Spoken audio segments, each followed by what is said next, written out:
Hello friends, welcome back to my channel. இன்றைக்கி நாம் பார்க்கக்கூடிய வீடியோஸ் என்ன அப்படின்னாக்கல, அதாவது நுண்ணூட்டச்சத்து செடிகளுக்கு எந்த அளவுக்கு நுண்ணூட்டச்சத்து தேவைப்படுது அப்படின்னு சொல்லிட்டு தான் நம்ம பார்க்குறோம். அதுலேயுமே வந்து பார்த்தீங்கன்னா அயன் அப்படின்ற ஒரு சத்தினுடைய பங்களிப்பு என்ன, ஸோ அயன் சத்து செடியில் வந்து குறையும் போது அது எந்த மாதிரியான சிம்டம்ஸ் அறிகுறி எல்லாம் வந்து தென்படும்.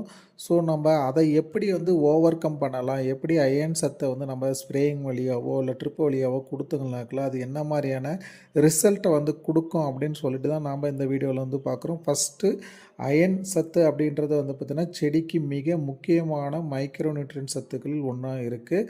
ஸோ இந்த அயன் சத்து வந்து பார்த்திங்கன்னா நம்ம இப்போ நிறைய வந்து கம்பெனிஸ் வந்து பார்த்திங்கன்னா இடிடிஏ ஃபார்முலேஷனில் வந்து பார்த்திங்கன்னா கொடுத்துட்டு இருக்காங்க. ஸோ இந்த இடிடிஏ ஃபார்முலேஷன் என்றது என்ன அப்படின்னாக்கல, ethylene diamine tetra acetic acid அப்படின்ற ஒரு மாலிக்குலை வந்து பார்த்திங்கன்னா இந்த அயன் சத்தோடு சேர்த்து வைக்கிறதுனால அந்த அதாவது அயன் வந்து பார்த்திங்கன்னா உடனே வந்து செடி எடுத்துக்கக்கூடிய ஃபார்முலேஷனில் வந்து கிடைக்கும்.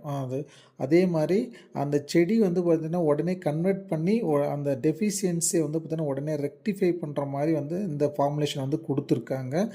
ஸோ இந்த அயன் டெஃபிஷியன்சி வந்து நம்ம குறையிறதுனால செடியில் வந்து பார்த்திங்கன்னா செடியினுடைய இலைகள் எல்லாம் வந்து பார்த்திங்கன்னா மேலே இருக்கக்கூடிய துளிர் இலைகள் வந்து பார்த்திங்கன்னா எல்லோயிஷாக மாற ஆரம்பிச்சிடும்.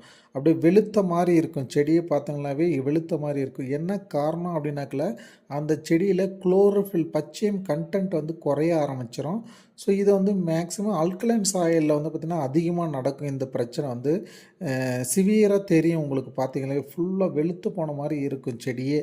ஸோ அந்த மாதிரி டைமில் நீங்கள் இந்த அயன் சத்தை வந்து பார்த்திங்கன்னா செடிக்கு நீங்கள் கொடுத்தீங்கனாக்கில் உடனே அந்த செடி வந்து பார்த்திங்கன்னா எடுத்து, அதுவும் நீங்கள் இந்த இடிடிஏ ஃபார்முலேஷன்லாம் கொடுத்தீங்கனாக்கில் உங்களுக்கு வித்தின் 3-4 டேஸ்லேயே வந்து நல்ல ஒரு இம்ப்ரூவ்மெண்ட்டு தெரியும். செடி வந்து பார்த்திங்கன்னா முன்னே இருந்ததுக்கும் இப்போ இருந்ததுக்கும் எப்படி சேஞ்சஸ் ஆகிருக்கு அப்படின்னு சொல்லிட்டு உடனே அந்த செடி வந்து பார்த்திங்கன்னா அந்த அயனை எடுத்துகிட்டு குளோரோஃபில் கண்டென்ட் ப்ரொடக்ஷன் பண்ணி அந்த பச்சையத்தை செடி ஃபுல்லாக வர வச்சு நல்ல ஒரு லஷ் க்ரோத். பச்சையும் இருந்தால் தான் வந்து பார்த்தீங்கன்னா ஃபோட்டோசிந்தசிஸ் நடக்கும்.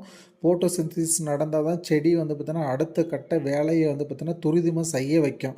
ஸோ அதுக்கு மிக முக்கியமாக இருக்கிறது தான் இந்த அயன் சத்து.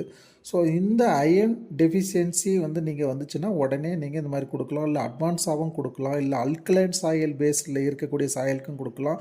ஸோ எல்லா பயிர்களுக்குமே இந்த அயன் சத்தை நீங்கள் வந்து கொடுக்கலாம் இடிடிஏ ஃபார்முலேஷனில். இதை வந்து நீங்கள் ட்ரிப்பு வழியாகவும் கொடுக்கலாம். இல்லை நீங்கள் ட்ரிப்பு போடலை அப்படின்னாக்கல ஸ்ப்ரேயிங் வழியாகவும் வந்து நம்ம கொடுக்கலாம். ஸோ இந்த இடிடிஏ ஃபார்முலேஷன்ன்றதே நீங்கள் எல்லா கெமிக்கலோடையும் சேர்த்து கொடுக்கலாம். ஆர்கானிக் ஃபெர்டிலைசரோடையும் சேர்த்து கொடுக்கலாம். இல்லை ஸ்லோ ரிலீஸிங் ஃபெர்டிலைசர் போடுறோம் அப்படின்னாக்கல அதோடு சேர்த்தும் கொடுக்கலாம். நீங்கள் வந்து ஸ்ப்ரேயிங் வழியாக கொடுக்குற போது 1 கிராம் பர் லிட்டருக்கு வந்து சேர்த்து ஸ்ப்ரே பண்ணுங்கள். இல்லை ட்ரிப் வழியாக கொடுக்குறீங்க அப்படின்னாக்கல ஒரு ஏக்கருக்கு மினிமம் 750 கிராம்லேருந்து 1 கேஜி வரைக்கும் வந்து நம்ம கொடுக்கலாம். ட்ரிப்பில் நல்லா கரைச்சி விட்டுட்டு நீங்கள் கொடுத்தீங்கனாக்கில் உடனே நல்லா போயிட்டு பாய்ஞ்சி நல்லா வேலை செய்ய ஆரம்பிச்சிடும். ஸோ இந்த மாதிரி இந்த வந்து பார்த்திங்கன்னா நீங்கள் அயன் சத்து வந்து பார்த்திங்கன்னா நீங்கள் ரெகுலராக எல்லா பயிர்களுக்கும் கொடுத்தீங்கனாக்கில் குளோரோஃபில் நல்லா வந்து ஃபார்ம் ஆகி நல்ல ஒரு பெட்டர் ரிசல்ட்டை வந்து நாம் எடுக்க முடியும். ஸோ இது வந்து பார்த்திங்கன்னா வெஜிடபிள்ஸ்க்கு, மெடிசினல் பிளான்ட்ஸுக்கு, அதே மாதிரி பார்த்திங்கன்னா பல வகை பயிர்களுக்கு, ஸோ எல்லா பயிர்களுக்குமே வந்து நீங்கள் பயன்படுத்தக்கூடிய ஒரு ஃபார்முலேஷன் தான் இந்த இடிடிஏ ஃபார்முலேஷனு. ஸோ இதை வந்து வாங்கி நீங்கள் எல்லா பயிர்களுக்குமே பயன்படுத்துங்க. Thank you friends.